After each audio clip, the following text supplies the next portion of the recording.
Oh, hey there, it's me, Jester, your favorite camp director.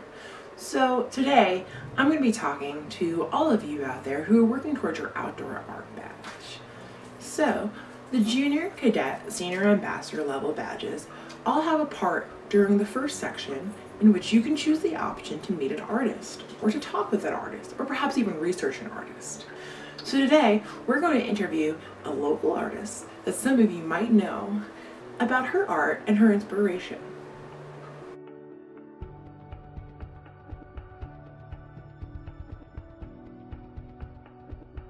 Surprise! The artist you're meeting today is me. So as you know, I'm Jester. To tell you a little bit about myself, I'm originally from New York City, where I was born and raised. I moved to Reno about 3 years ago when I got offered the coolest job in the world to be the summer camp director for Camp Wassoo 2. And today, which is Friday, March 20th, I just turned 30.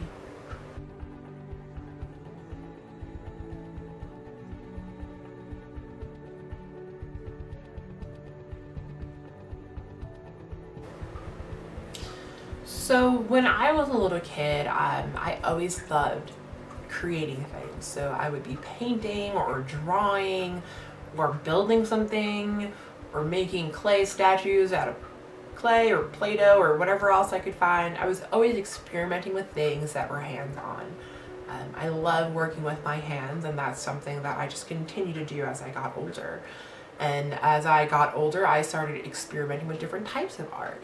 So I tried out some photography, which is what I'm going to be mostly talking to you about today. I taught myself how to sew, which was fun, and created some really cool dresses and a skirt and a few other things. I also really love drawing and painting, so maybe a little later I'll show you some of that as well. But yeah.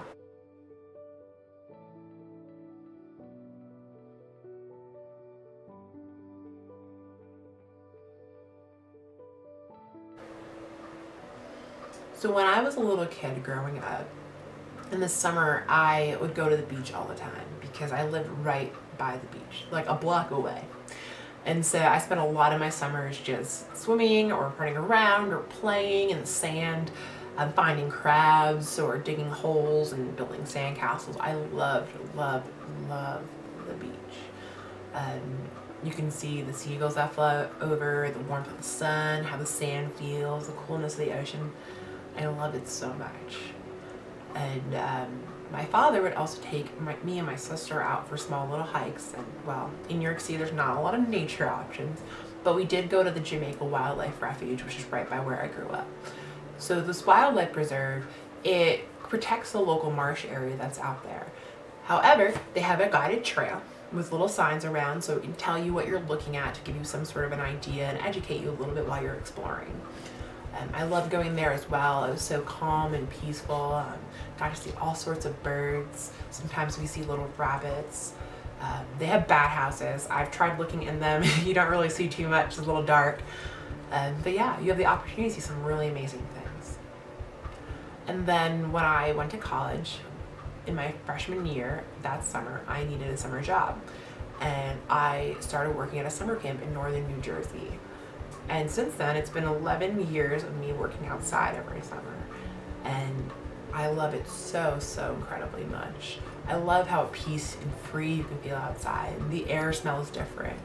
You just feel more calm. There's not people or cars or anything that's really busy. It's just you outside. And so nature has been something that I find very, very amazing, and I'm very lucky and fortunate to be able to explore it.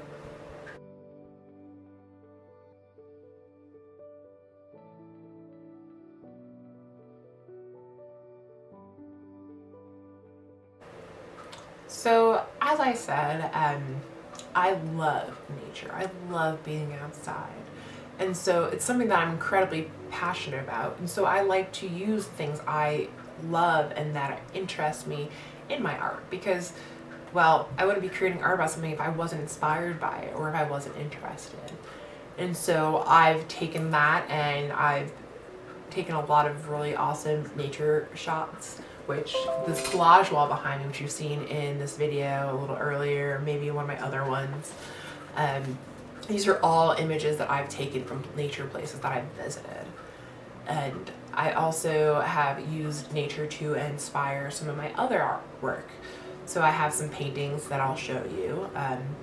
The first one, it's years in progress painting that I've started when I was in college. I haven't quite finished it yet. You'll see when you get to look at it that some of it looks way better done than the others, at least in the skeleton part. But yeah, it's inspired by anatomy physiology. I love the idea of that your body is part of nature. It's biology. It's something that's natural we don't really think about, and I wanted to emphasize that in this picture and thinking about the heart. But also at the same time, the way in which I look and create things is inspired by how I like to look at things from a darker perspective. And what I mean by that is, if you've ever seen a Tim Burton movie, so like Nightmare Before Christmas, for example, which many of you probably are aware of, or Coraline, it's like a slightly darker story, a little creepy, a little eerie, and I love doing that with my paintings, making it a little eerie, raising some questions, maybe raising an eyebrow or two.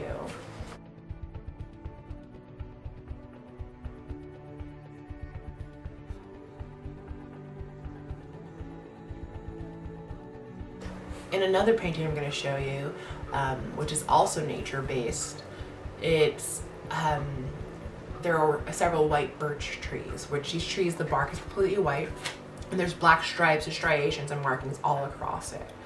And in this picture, I wanted to look at it differently because I just didn't want to paint a basic drawing or painting in which it was what you saw. So I changed how things look. So the background is red, which is not what you find in the forest at all. I did make the leaves yellow. You'll notice in my picture that there's a giant opening gap. I haven't decided what to put there yet. I was thinking of doing a little Red Riding Hood, however making her cape yellow instead of red just to make it a little different. But I also thought it'd just be really interesting that way.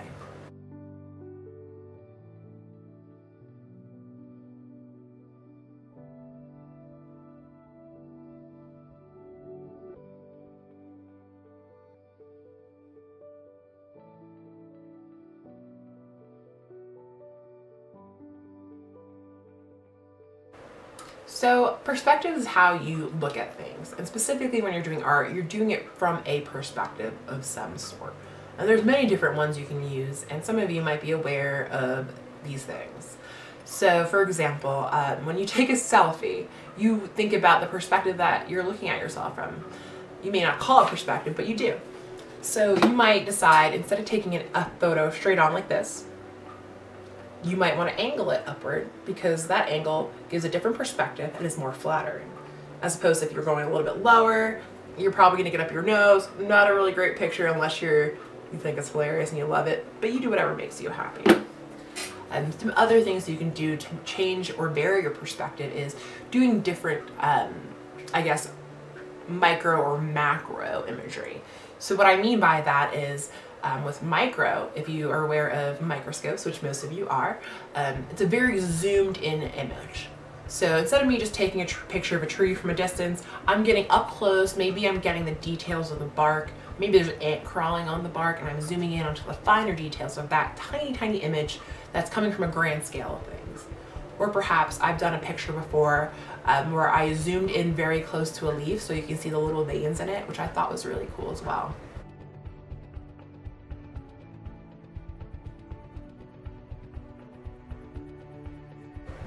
The opposite end is macro. So macro could be that panoramic picture you took of the entire scene, where you don't see the finer details, you see the large, big image at hand. Another way to look at that is looking at satellite images when it looks down at an area. So you can probably see this on Google Maps. You can see the tops of the houses, maybe you see in a green patch, whatever it is, it's not the finer details, it's looking at the grand scale, big picture.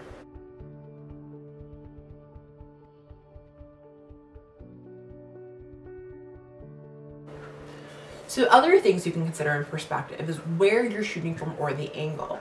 So what I've done before was I've laid down on the ground so I can get some of the dirt or the rocks or the water at the very bottom of the picture where you're looking at it from a ground level looking outward. You could also do things where maybe there's a tree that you really think is interesting, getting up close to the tree and shooting upward where you can see the bark shooting up the tree. I do have a photo of, like, similar to that, so I'll show you that also. So what's really great about varied perspectives is you're taking something that you see and looking at it from a different way to make it more cool or more artsy or artistic or creative, whatever you want to call it. You can also experiment with filters or settings.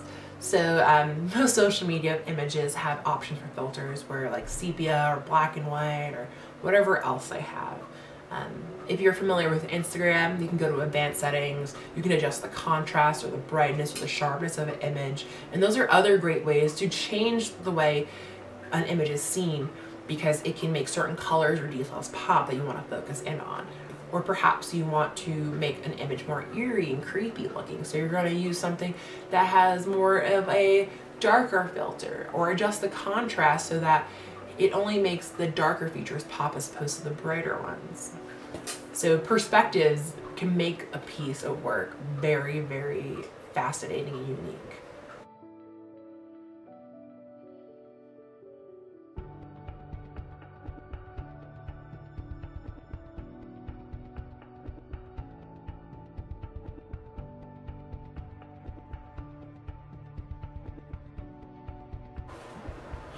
So, I believe that you're an artist if you believe you are. I didn't think I was for the longest time. However, I just love to create. So I thought of myself more of a creator. But when you're doing things that is artistic, where you can put your own creative spin, you are an artist. So if you're doing nature photography, where you're examining angles and trying to find cool, interesting ways to look at things, maybe you're even experimenting with filters, which most of you probably have some experience through social media, or at least Snapchat, or perhaps you're adjusting different settings on pictures.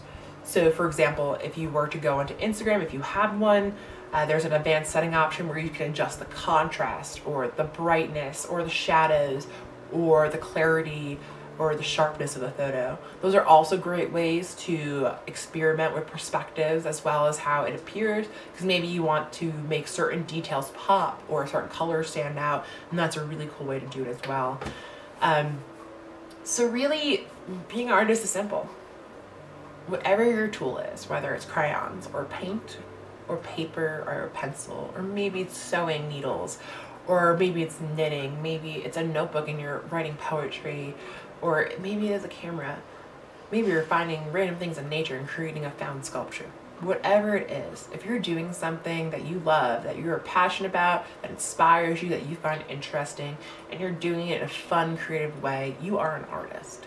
Because like I said, you're an artist if you believe you are.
Thank you for taking the time to tune in.